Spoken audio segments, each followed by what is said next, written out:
Welcome back to the Crypto Millionaires Club. It is your host. Today we are going to be diving down into PulseChain, but most importantly, we're actually going to be talking about if PulseChain can really gain any type of market share with its massive competitors. Now, I know, Richard Hart states that PulseChain technically is not a competitor against Ethereum, against BNB, against Cardano, against any type of the major blockchains. However, it technically is if it's going to be taking away some market share. Am I right or am I wrong? Now, ladies and gentlemen, if you will, take up that opportunity to smash up that like button to help this video get out to other people.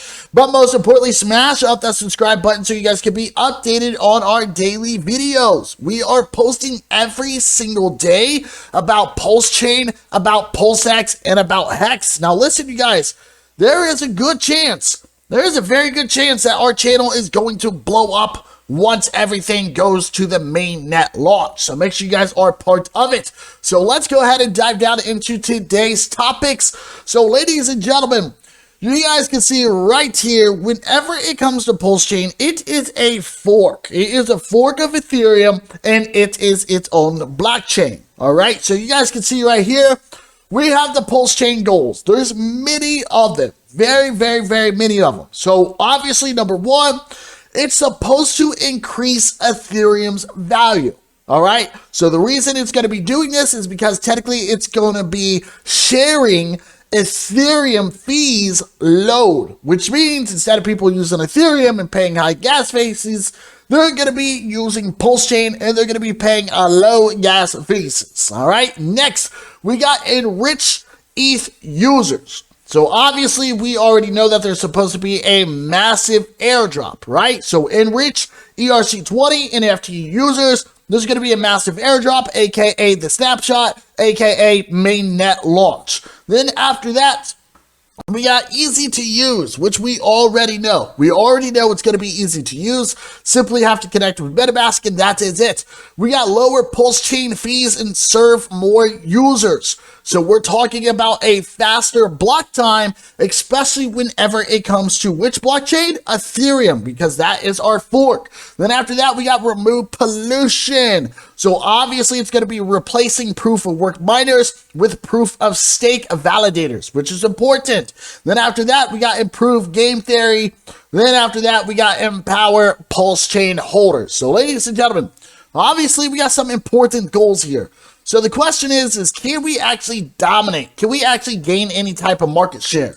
So as stated, Richard Hart states that we are not a competitor whenever it comes to Ethereum. Basically, what we're here to do is we're here to help Ethereum. I mean, technically, we are helping Ethereum, but only by being an alternative, if that makes any sense. So simply, we already know Ethereum is very congested, right? We already know that. Not only that, we know that the fees are extremely high. We know that whenever it comes to transferring Ethereum, it takes forever to do. Not only that, ladies and gentlemen, it's proof of work. Now, yes, they are supposed to be upgrading. We already know all this, but we are technically still a competitor. So the question is can we gain any type of market share against Ethereum, right? But not only Ethereum, can we gain any type of market share against BNB?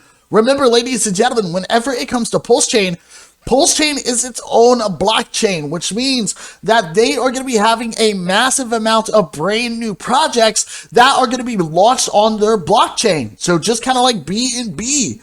BNB not only is used for the Binance centralized exchange, but it's also used to create new projects, as in new tokens on their blockchain. So the question is can we gain any type of market share against BNB? Or how about Cardano or Cardano, whatever you would like to call it?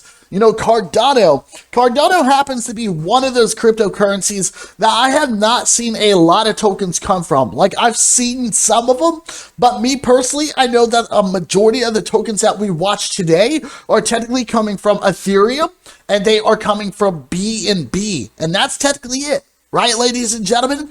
So Cardano, can we gain any type of market share against Cardano, right? Now, if we take a look at CoinMarketCap overall, you guys will see that there's a massive amount of other blockchains. So obviously, we got Ethereum, right? We got BNB. Then after that, we got Cardano. Then after that, we got Solana. Then after that, we got Tron.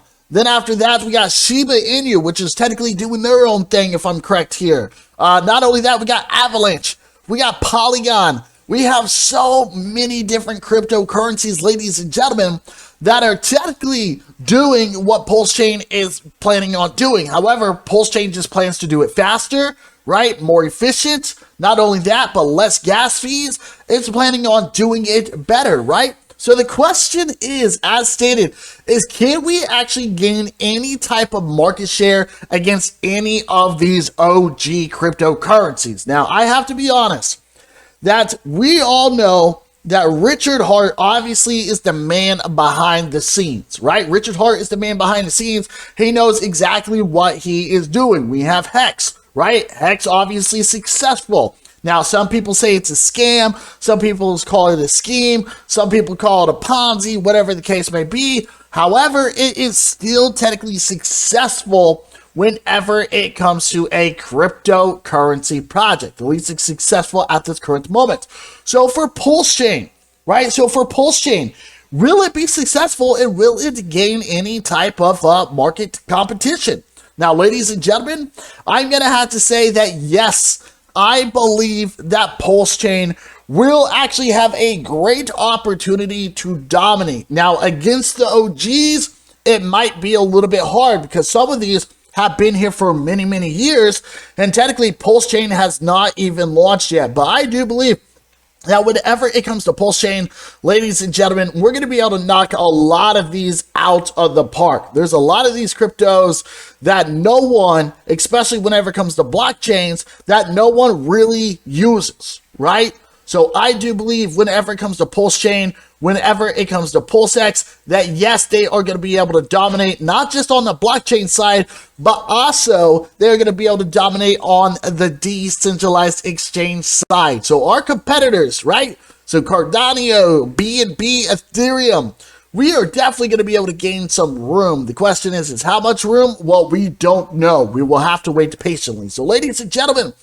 if you guys will, take up that opportunity to smash up them buttons, as in the like a button, that subscribe button. Not only that, you guys, tell us exactly what do you think about PulseChain? What do you think about PulseX? Other than that, you guys have a beautiful day. We will see you in our next video, and ciao.